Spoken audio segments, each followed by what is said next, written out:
توبة نصوحا،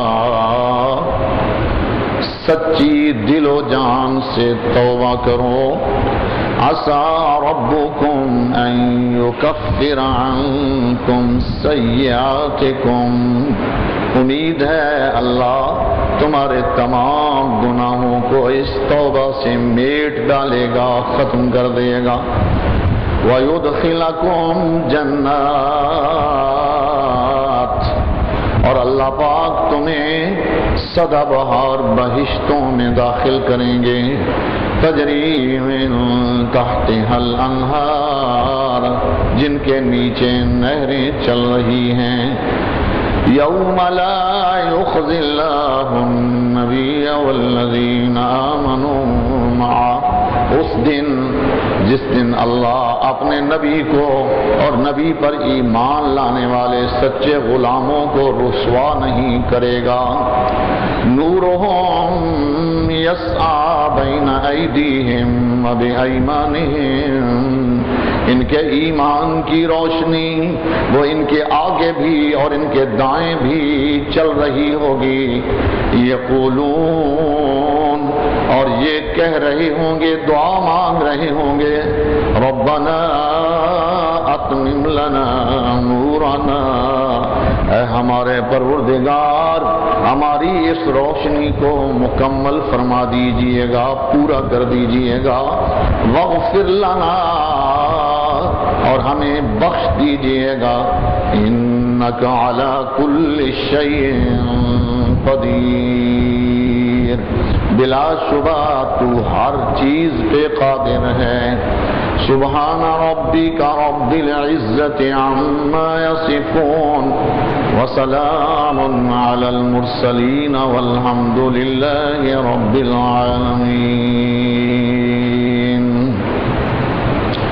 وقال النبي صلى الله عليه وسلم التائب من الذنب كمن لا ذنب له، أو كما قال عليه الصلاة والسلام. اللهم صل على محمد وعلى آل محمد كما صليت على إبراهيم وعلى آل إبراهيم إنك حميد مجيد.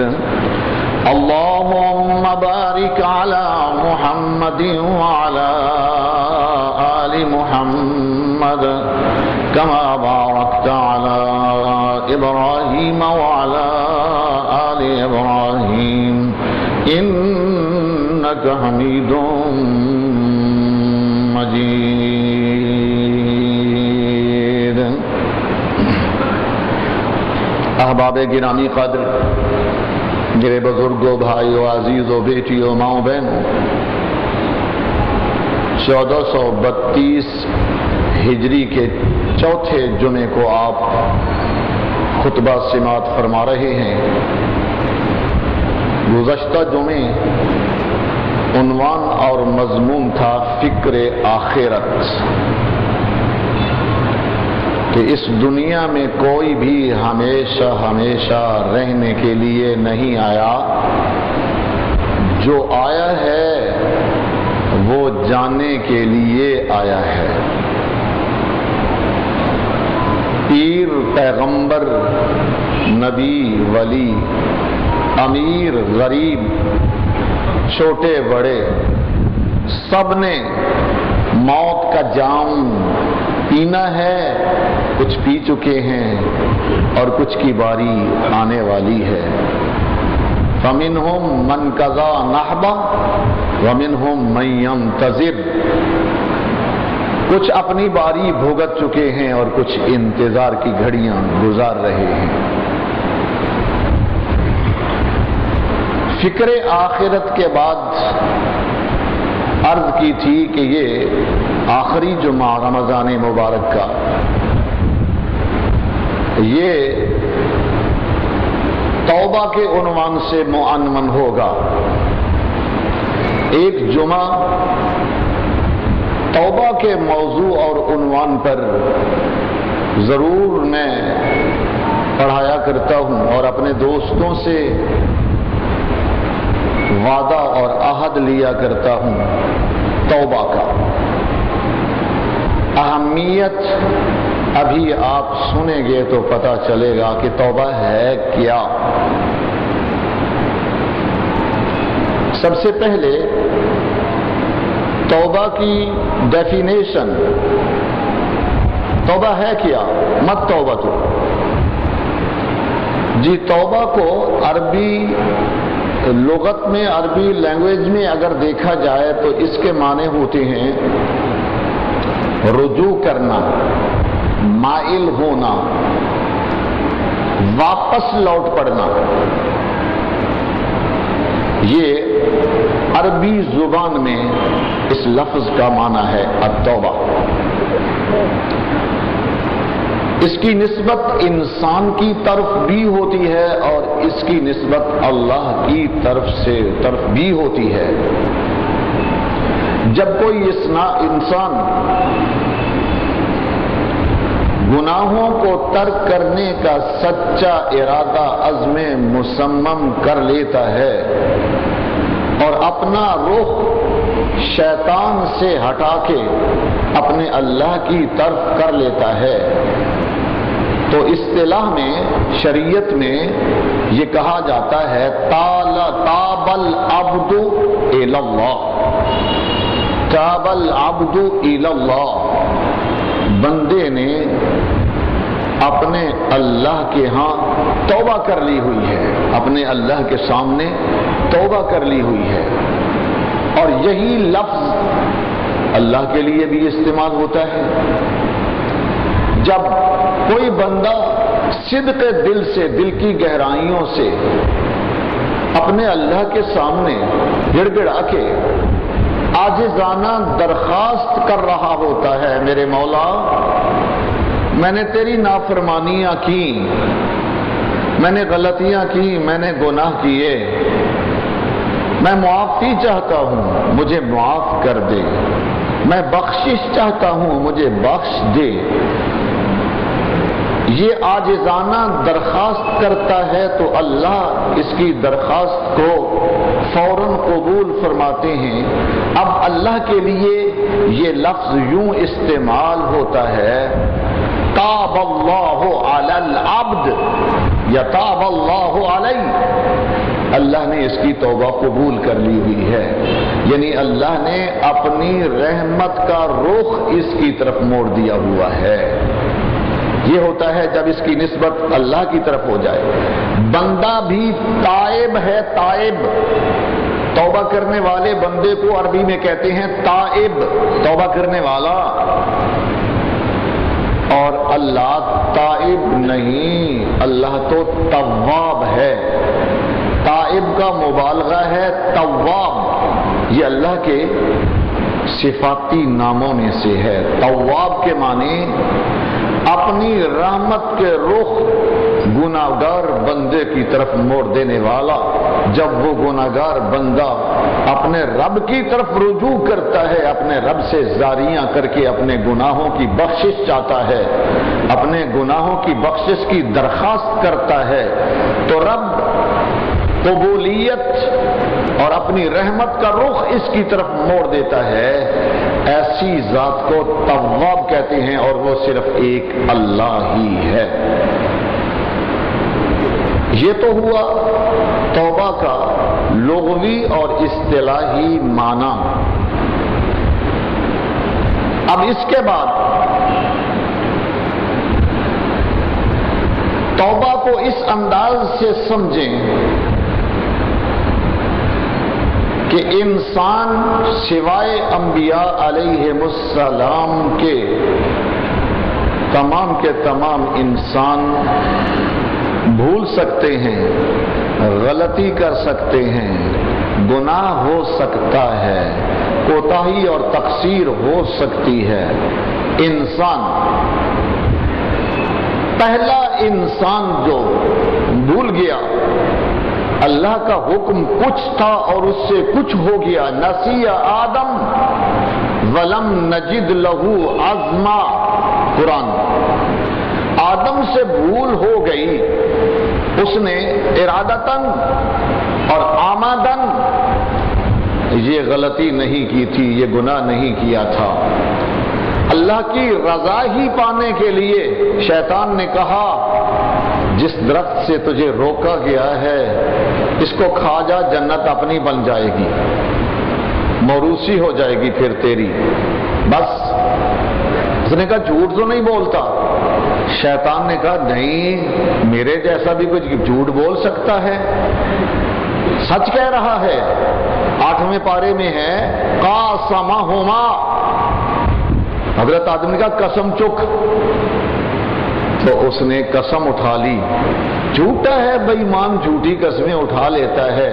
قاسمہما انی لکما لمن الناصحین، میری تم سے کوئی دشمنی تھوڑی ہے، تم میاں بیوی جنت میں بہاریں کر رہے ہو، آج ہمیں دھکا ملا ہے، آج ہم نکل رہے ہیں اور حکم مل گیا ہے فاخرج فإنک رجیم، میرے حکم کی نافرمانی کرنے والے جنت میں تیری کوئی جگہ نہیں، مردود یہاں سے نکل جا۔ ان علیک لعنتی الی یوم الدین، قیامت تک تجھ پر لعنتیں برستی رہیں گی۔ اب اس نے کہا جس کی وجہ سے مجھے جنت سے نکالا گیا یہی آدم تو ہے۔ اللہ نے کہا اس کی عظمت کا اقرار و اعتراف کر، یہ بشر ہے، بڑی عظمتوں والی چیز میں نے بنائی ہے، کر سجدہ اس کے سامنے۔ اس کی عظمت کو برقرار رکھتے ہوئے، مانتے ہوئے دلیلیں دینے لگ گیا۔ حکم آئے تو اپنی دلیلیں نہیں چلتی، پھر وہ شیطان ہوتا ہے جو اللہ کے حکم کے سامنے اپنی دلیلیں دی۔ مجھے تو نے آگ سے بنایا، آگ تو اتنی زبردست ہے کہ لوہے جیسی چیز کو بھی پانی کر دیتی ہے، ہر چیز کو جلا ڈالتی ہے، کوئی چیز اس کے سامنے ٹھہر نہیں سکتی۔ مجھے اس سے بنایا، اور یہ مٹی سے بنا ہے، ہر ایک جسے رونتا پھرتا ہے، پائمال کرتا پھرتا ہے، مٹی کے اوپر چلتے پھرتے ہیں۔ یہ مٹی اور میں آگ کی پیدائش، خلقتنی من نار وخلقتہ من طین، یہ مٹی سے تو نے بنایا، مجھے آگ سے بنایا۔ آگ بڑی فضیلتوں والی، آگ اوپر اٹھنے والی، ہر ایک کو شکست دینے والی، اور یہ مٹی نیچے بیٹھنے والی، نیچے کو اوپر کر رہا ہے اور اوپر کو نیچے کر رہا ہے، میں نہیں مانوں گا اس کو۔ اللہ نے فرمایا اچھا او باغی نکل جا یہاں سے، تو لعنتی بن چکا ہوا ہے۔ کی وجہ سے تو نکلا تھا، اب اس نے پہلا اڈا لگایا آدم ہی کو۔ یہ درخت جس کے بارے حکم ملا ہے لا تقربا هذه الشجرہ، اس درخت کے قریب بھی نہ جانا، پتہ ہے تجھے کیوں روکا ہے؟ آج ہمیں نکالا جا رہا ہے، کل تمہیں بھی نکالا جائے گا، پھر ہم تو نہیں نکلنا چاہتے اس سے، ان موجوں سے، ان بہاروں سے بھلا کون نکلے؟ کہا نسخہ بتلاتا ہوں، نسخہ یہ ہے اس درخت کو کھا جاؤ، اس کا پھل کھاؤ۔ کیا درخت تھا اللہ جانے، مفسرین نے گندم کا دانہ، کوئی پھل، کوئی واللہ عالم۔ جب قرآن نے صرف شجرہ کہا تو مجھے کیا ضرورت ہے آگے چلنے کی؟ آدم نے قسم اٹھانے کو کہا تو قسم بھی جھوٹی اٹھا گیا۔ میں قسم اٹھا کے کہتا ہوں، میں سچ کہہ رہا ہوں، کھا لو گے تو یوں ہوگا۔ حضرت آدم نے کر لیا، قرآن کہتا ہے ناسیا، بھول گیا آدم، کوئی جان بوجھ کے گناہ نہیں کیا انہوں نے۔ اب پہلا انسان بھول گیا تو اولاد نہیں بھولے گی۔ الانسان مرکب من الخطأ والنسیان، انسان کی تو مٹیریل میں ہی داخل ہے کہ آپ بھولنا اور غلطی کر جانا۔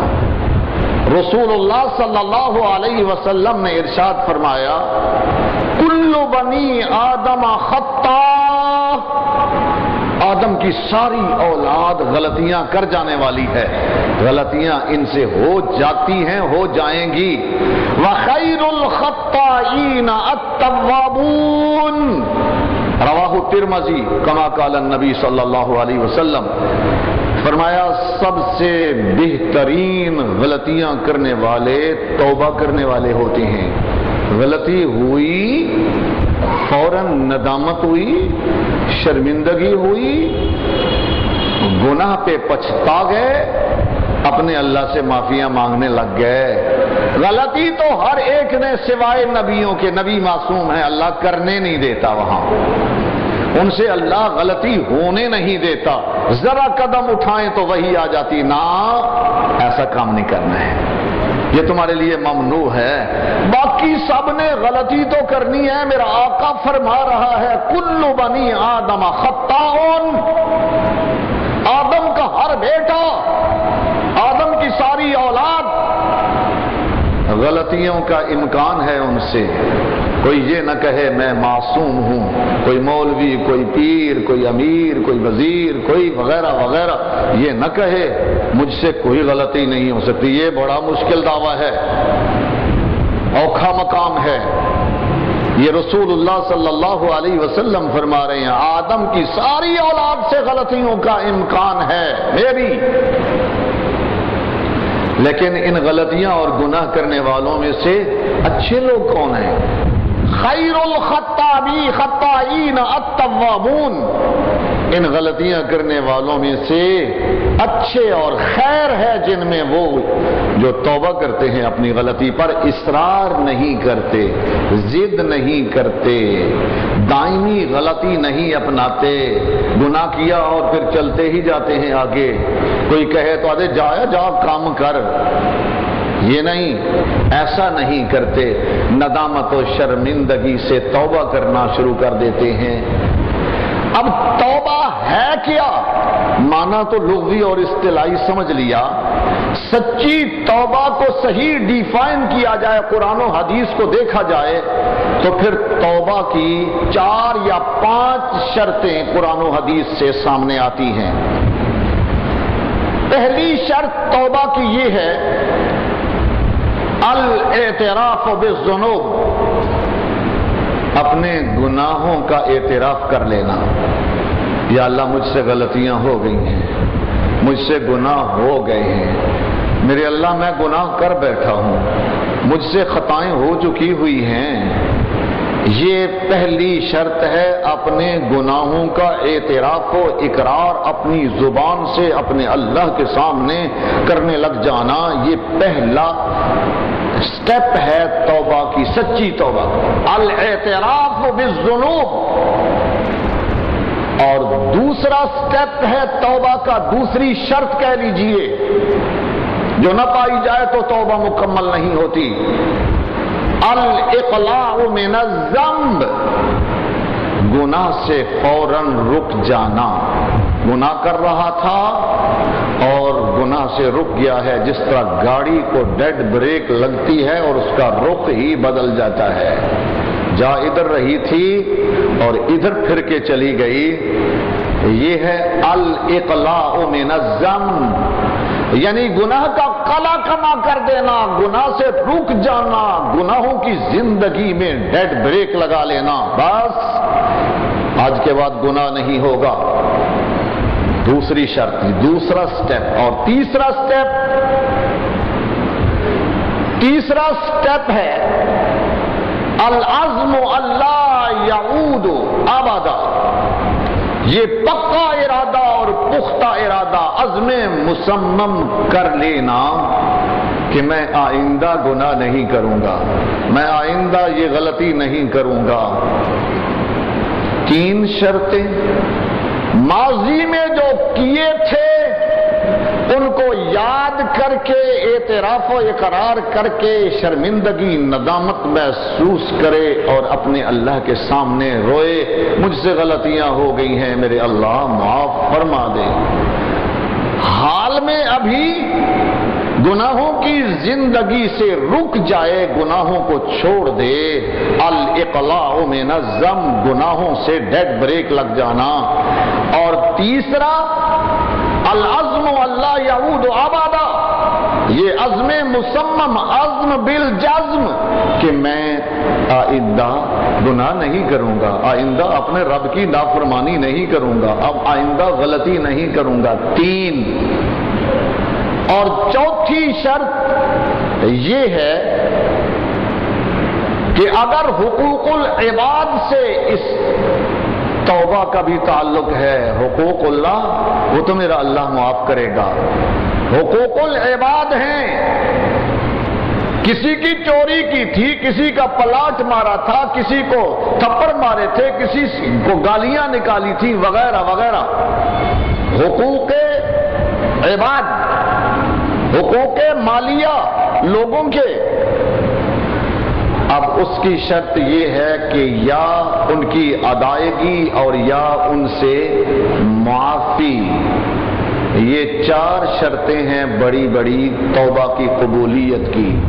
ماضی کے گناہوں سے توبہ اس انداز سے کہ شرمندگی ندامت محسوس ہونے لگے، میں نے کیا کیا، مجھے نہیں کرنا چاہیے تھا۔ میں کبھی اس کی مثال یوں دیا کرتا ہوں، ایک آدمی کا ایک ہی بیٹا ہے،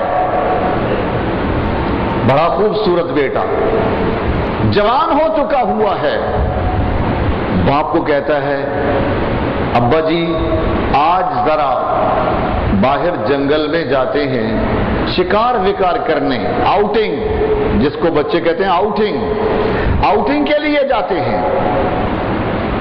یہ بھی جوان لڑکا، باپ نے بھی گن پکڑی ہوئی ہے، بیٹے نے بھی گن پکڑی ہوئی ہے، بیٹا تم اس طرف سے ان جھاڑیوں سے آؤ، میں اس طرف کے ان درختوں اور جھاڑیوں سے آتا ہوں، شکار نکلے گا، تمہیں نظر آئے تم فائر کر دو، میرا آئے گا میں فائر کر دوں گا، آج شکار کر کے جائیں گے جی۔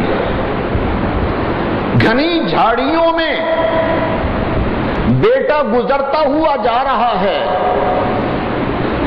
باپ نے دور سے جھاڑیوں کو ہلتے دیکھا، اس نے سمجھا یہی شکار ہے، یہی ہرن ہے۔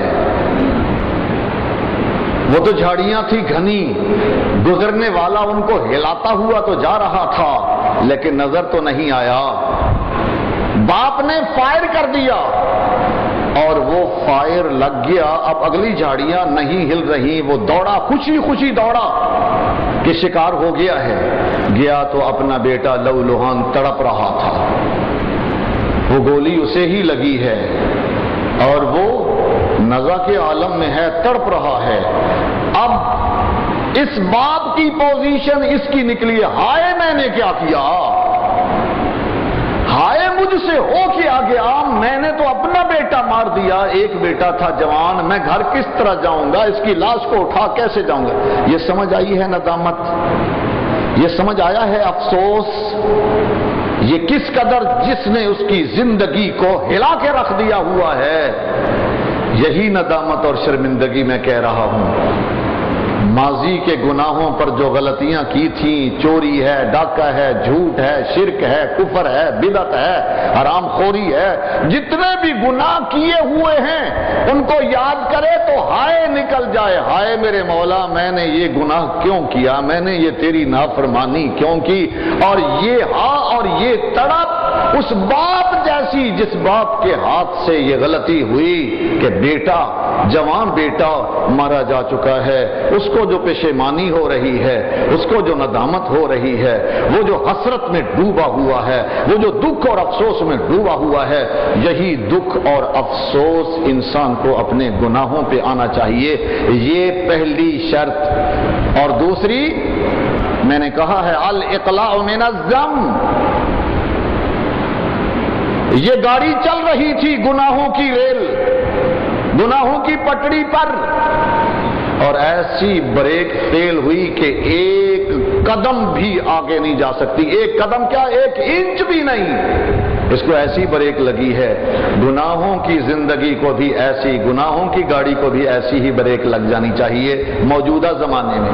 آنے والے زمانے کے لیے یہ ارادہ کر لے، عزم مصمم، العزم اللہ یعود یوما، اللہ یعود ابدا، کبھی بھی لوٹ کے پھر ان گناہوں میں ملوث نہیں ہوگا۔ 3 اور چوتھی شرط بتلا چکا ہوں، یہ دوہرا اس لیے آ رہا ہوں کہ ذرا توبہ آسان ہو جائے، توبہ کرنا ہمارے لیے بہتر ثابت ہو، شرائط سے توبہ ہو۔ کسی کا مال اور کوئی کسی کا نقصان کیا ہوا ہے تو یہ نہ کہنا قاری صاحب نے کہا توبہ نال گناہ معاف ہو جاندے نے، یہ لاکھوں یہ کروڑوں یہ لوگوں کے لوٹے ہوئے، لوگوں کی چوریاں ڈھاکے یہ قبضے گروپ، اور کہو گی جی توبہ سے معاف ہو گیا۔ نہیں، توبہ مکمل نہیں ہے۔ توبہ مکمل اس وقت ہوگی جبکہ جن لوگوں کا حق مارا ہوا ہے ان تک پہنچا دے گا یا ان سے معافی مانگے، وہ تجھے معاف کر دیں، تو پھر توبہ تیری مکمل ہوگی۔ یہ 4 شرطیں ہوئی توبہ کی، یہ 4 شرطیں پائی جائیں تو یہ سچی توبہ ہوتی ہے، یہ پکی توبہ ہوتی ہے۔ اب توبہ کو اچھے انداز سے آپ نے سمجھ لیا ہے، توبہ ہے کیا، ماہیت توبہ، توبہ کیا ہے، اس سوال کا جواب آپ سن چکے ہوئے ہیں۔ اب توبہ کا اثر بندے پر کیا ہوتا ہے اور توبہ کا اثر میرے اللہ پر کیا ہوتا ہے۔ پہلے یہ بیان کرتا ہوں کہ توبہ کا اثر میرے اللہ پہ کیا ہوتا ہے۔ میرا اللہ بے انتہا توبہ سے خوش ہوتا ہے، اتنا خوش ہوتا ہے میرا اللہ، رسول اللہ صلی اللہ علیہ وسلم فرماتے ہیں توبہ کرنے والا بندہ اگر توبہ کی نیت سے اللہ کی طرف چلتا ہے ایک بالش تو اللہ کی رحمت 1 گز اس کے قریب ہو جاتی ہے، اسے خوش آمدید کہنے کے لیے 1 گز چلتا ہے تو اللہ، لفظ حدیث کے باعن 2 گز اس کے قریب اللہ کی رحمت جیسے جھپٹا مارتی ہے اس طرح آ رہی ہے۔ اور آخری حدیث کے آخری الفاظ یہ ہیں کہ جب وہ بندہ آتانی یمشی اتیتہ ہرولتن، وہ چل کے آ رہا ہوتا ہے تو میری رحمت دوڑ کے اسے اپنی لپیٹ میں لے لیتی ہے۔ یہ اللہ کی خوشی ہے۔ توبہ کا ارادہ کر کے جو بندہ صرف چل کے مسجد میں جاتا ہوں، وضو کرتا ہوں، 2 نفل پڑھ کے آج رو کے اپنے اللہ سے اپنے گناہوں کی معافی مانگتا ہوں، اس نیت سے چل کے آ رہا ہے تو اللہ کی رحمت چل کے نہیں، اللہ فرماتے ہیں آتیتہ ہرولتن، میں تے دوڑی لا چھیڑنا۔ کیا مطلب میں؟ یعنی میری رحمت اس کی طرف لپک کے جاتی ہے، دوڑ کے جاتی ہے اور اسے اپنی آغوش میں لے لیتی ہے، اپنی لپیٹ میں لے لیتی ہے۔ او میرے بندے، تو توبہ کرنے آ رہا ہے، مجھے تیری توبہ سے بڑی خوشی ہے۔ اللہ یوں خوش ہوتا ہے۔ نبی اکرم صلی اللہ علیہ وسلم نے ایک تائب بندے کی مثال بھی بیان فرمائی ہے اللہ کی خوشی کی۔ حدیث کے الفاظ یہ ہیں اللہ اشد فرحا بتوبت عبدہ، اللہ اپنے بندے کی توبہ سے اس آدمی سے بھی زیادہ خوش ہو جاتا ہے۔ اس آدمی، وہ کون آدمی ہے جی جس کو اتنی خوشی ہوئی اور اللہ اس کی مثال دے رہے ہیں، ہمارے نبی ہمیں سمجھا رہے ہیں، مثال سے سمجھا رہے ہیں کہ اس آدمی سے بھی اللہ زیادہ خوش ہو جاتا ہے، اشد فرحن، اس سے بھی شدید اللہ کی خوشی ہو جاتی ہے۔ وہ کون آدمی جی؟ وہ آدمی جو 1 لکو دک طویل و عریض صحرا کا سفر کر رہا تھا اونٹنی پر، اور اس کے کھانے پینے کا سارا سامان زاد راہ اسی اونٹنی پر ہے۔ کہیں اس طویل و عریض بڑے لمبے صحرا میں جہاں کسی انسان کا نام و نشان نہیں، کھانے پینے کا نام و نشان نہیں، وہاں چلتے چلتے ذرا تھک گیا، اونٹنی کو بھی چھوڑا کہ یہ بھی کہیں منہ مار لے کسی درخت پر، میں بھی تھوڑا سا سستا لوں، بس سستانے کے لیے ذرا لیٹا، اٹھا، اونٹنی کی تلاش، اونٹنی نہیں مل رہی، پتہ نہیں کدھر گئی، زمین کھا گئی، آسمانیں اٹھا لی، پھر کے ڈھونڈ ڈھونڈ کے تھک ہار گیا، عاجز ہو گیا۔ اب وہاں کوئی مونس اور غمخوار تو ہے نہیں، پینے کا پانی نہیں ہے، کھانے کے لیے کچھ بھی نہیں ہے، سارا سامان اسی اونٹنی پر تھا، اونٹنی تو گئی پتہ نہیں کہاں گئی، زمین کھا گئی، نگل گئی، کدھر گئی کوئی پتہ نہیں لگتا۔ بھوک اور پیاس کی شدت سے قریب المرگ ہونے لگا تو سوچا اب دوڑ دوڑ کے کیا مرنا ہے، یہ جھاڑی ہے اسی میں پڑ رہتا ہوں، موت آ جائے گی مر جاؤں گا، اب میں موت میں بھی دوڑتا رہوں، ہے تو سامنے موت ہے، موت کے سوا اور تو کچھ بھی نظر نہیں آتا۔ ایک جھاڑی میں جگہ تھی تھوڑی سی، سایہ ملا، موت کے انتظار میں عائشہ من الحیات، زندگی سے نا امید ہو چکا ہوا ہے، زندگی سے نا امید ہو کے اس نے اس جھاڑی کے سائے میں جا پناہ لی، ذرا لیٹا، اونگ آ گئی اور اونگ کے بعد فوراً آنکھیں کھلی تو وہ اونٹنی اس کے پاس کھڑی ہوئی ہے اور نظر پڑی فوراً اپنے کھانے پینے کی چیزوں، وہ بھی بلا کم و کاست اس پر موجود ہیں، کسی نے چھیڑا بھی نہیں ہے اس کو، بالکل صحیح سلامت اونٹنی اس کے پاس کھڑی ہوئی ہے۔ اب اس کی خوشی کی انتہا نہ لگی، حدیث میں آتا ہے جست لگائی اور فوراً اس کی رسی کو پکڑ لیا، پھر نہ کدھر نس جائے۔ اب موت کا انتظار کرنے والا، پھانسی کا انتظار کرنے والا پھانسی کے تختے پہ پہنچ چکا ہوا ہے اور اس کے گلے میں رسی پڑنے والی ہے، فوراً آواز آئی روک دو پھانسی، تختے سے اسے نیچے اتارو، اس کی یہ پھانسی معاف کر دی گئی ہے۔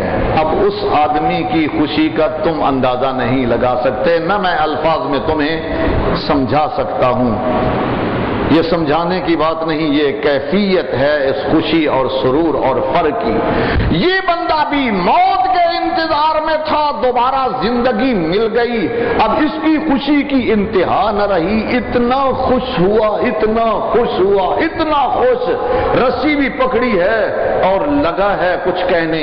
وہ کہہ کیا رہا تھا؟ اللہم انت عبدی وانا ربک، انت عبدی وانا ربک، انت عبدی وانا ربک، اے اللہ تو میرا بندہ میں تھے میں تیرا رب ہاں، اے اللہ تو میرا بندہ میں تھے میں تیرا رب ہاں، تو میرا بندہ میں تھے میں تیرا رب ہاں، بار بار زبان سے یہ کہہ رہا، یعنی خوشی میں ہوش بھی بھول گئے میں کیا کہہ رہا ہوں، کہنا تو یہ چاہتا تھا اللہم انت ربی وانا عبدک، انت ربی وانا عبدک، اللہ میں تیرا بندہ تو میرا رب، یہاں بھی مجھے بھولا تو نہیں، میں تو موت کے انتظار میں تھا، تو نے دوبارہ مجھے زندگی دے دی، او مجھے دوبارہ زندگی دینے والے تو ہی میرا رب، میں تیرا بندہ، میں تیری بندگی کروں گا، کہنا یہ چاہتا تھا، پر خوشی میں زبان بھی لڑکھڑا گئی اور یہ کہنے لگ گیا اللہم انت عبدی وانا ربک، تو میرا بندہ میں مولا، او میرے اللہ تو میرا بندہ میں میں تیرا رب ہوں، میں یہ بندہ کتنا خوش ہوا، ہائے خوشی میں ہوش بھی جاتے رہے، زبان بھی لڑکھڑا گئی، کہنا کچھ چاہتا تھا، زبان سے کچھ نکلنے لگ گیا، میں اللہ اس بندے سے بھی زیادہ خوش ہوتے ہیں جب کوئی بندہ گناہوں سے توبہ کرے۔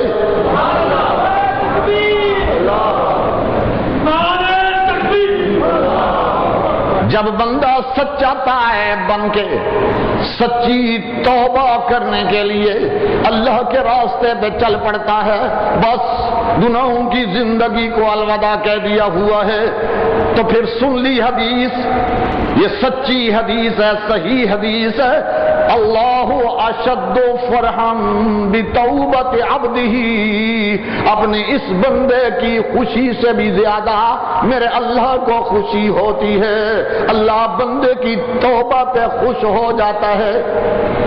ایک اور حدیث سن لیجئے، رسول اللہ صلی اللہ علیہ وسلم نے فرمایا، رحمت خدا بہانہ میں جوید، فارسی کا مقولہ ہے، اللہ کی رحمت تو بہانہ تلاش کرتی، ہائے میرا بندہ کسے طریقے جہنم کو بچ جائے، دوزخ کو لو بچ جائے، جنت دا راہ اختیار کر لے۔ اس کو یوں بھی پڑھتے ہیں رحمت خدا بہانہ میں جوید، بہانہ ڈھونڈتی ہے، اور اس کو یوں بھی پڑھا جاتا ہے رحمت خدا بہا نمے جوید۔ اے رحمت خدا پیسے نہیں منگدی مولوی آن، گناہ تاں بخشواں گا، ختم تد پڑھاں گا، اینے پیسے دیو گے تے وقت لگتا ہے نا ساڈا بھی۔ بہا قیمت کو کہتے ہیں، بیش بہا قیمت، بہت زیادہ قیمت بہا۔ رحمت خدا بہا نمے جوید، رب کی رحمت پیسے نہیں منگدی، اور رب دی رحمت تے تلاش چ رہندی۔ ہم تو مائل بکرم ہیں، کوئی سائل ہی نہیں، کوئی سائل تو بن کے دیکھے، ہماری رحمت تو اسے تلاش کرتی پھرتی ہے۔ خاص کر رمضان کی رات کا پچھلا حصہ، جب تم کھڑے ہوتے ہو تہجد میں، اس وقت ایک فرشتہ میرے اللہ کی طرف سے آسمان اول پر آ کے یہ دعائی دے رہا ہوتا ہے، یہ آواز لگا رہا ہوتا ہے، او میرے گناہگار بندے، او میرے گناہگار بندے، اگر تو گناہوں کی بخشش چاہتا ہے کوئی میرا بندہ گناہوں کی بخشش چاہنے والا، میں اس کے گناہ بخشنے کے لیے تیار ہوں۔ یہ رمضان کی سحری کے وقت روزانہ یہ آواز لگتی ہے، حال میں مستغفرین فاغفر لہ، کوئی بندہ گناہوں کی معافی مانگنے والا ہے تو میں تیار بیٹھا ہوں اس کے گناہ معاف کرنے کے لیے۔ حال میں مسترزق فارزق لہ، او میرا کوئی بندہ رزق مانگنے والا، اے غریب، اے مانگا رزق، آج میں رزق دینے کے لیے بانٹنے کے لیے بیٹھا ہوں، تقسیم کرنے کے لیے، تیرا انتظار، یعنی اللہ انتظار کر رہا ہوتا ہے میرا بندہ مجھ سے کچھ مانگے، گناہوں کی بخشش مانگے، رزق مانگے، بیٹا مانگے، کوئی اپنی حاجت میرے سامنے پیش کرے۔ اس انداز سے اللہ کی رحمت جوش میں ہوتی ہے، اللہ کی رحمت تلاطم میں ہوتی ہے، سونامی اللہ کی رحمت کا چل رہا ہوتا ہے۔ او گناہوں کی یہ گاڑیاں اور جہاز یوں ہی بہا کے لے جاتا ہے اللہ کی رحمت کا سونامی، کوئی چیز باقی نہیں رہتی ہے۔ اس انداز سے میرا اللہ آوازیں دے رہا ہوتا ہے۔ خدا کی رحمت بہانہ میں جوید۔ آپ صلی اللہ علیہ وسلم نے فرمایا، ایک آدمی ایسا ظالم قاتل، کلر، آج کل بھی کلر ہے نا، اور یہ کلنگ کہاں ہو رہی ہے؟ یہ سیاستدان کروا رہے ہیں۔ 3 پارٹیوں کا کراچی پر قبضہ کرنے کا انداز ہے، وہ ان کے مار رہے ہیں، پٹھان اردو والوں کو مار رہے ہیں، اردو والے پٹھانوں کو مار رہے ہیں، اور مار ان کو رہے ہیں جن کی کوئی غلطی نہیں ہے۔ وہ جے مارنا نے تے انہاں نوں وڈیاں وڈیاں نوں مارو نا، ان کو کچھ کہتے نہیں، وہ ملتے نہیں۔ اور غریب آدمی جو روزی کمانے باہر نکلتا ہے، اس کے بچے انتظار کر رہے ہیں، رات کو شام کو اس کی لاش بوری میں جا پہنچتی ہے۔ یہ کلر ہیں نا، ایک ایک نے پتہ نہیں کتنے کتنے قتل کیے ہوئے ہیں، اور سب نے لبادہ پہنا ہوا ہے جمہوریت جمہوریت جمہوریت، صبح سے لے کر شام تک ہم جی جمہوری طریقے سے آئے ہیں، یہ جمہوریت ہے جی، یہ کوئی آمریت تو نہیں ہے۔ اور ان جمہوریت والوں نے انسان کا سانس لینا بند کر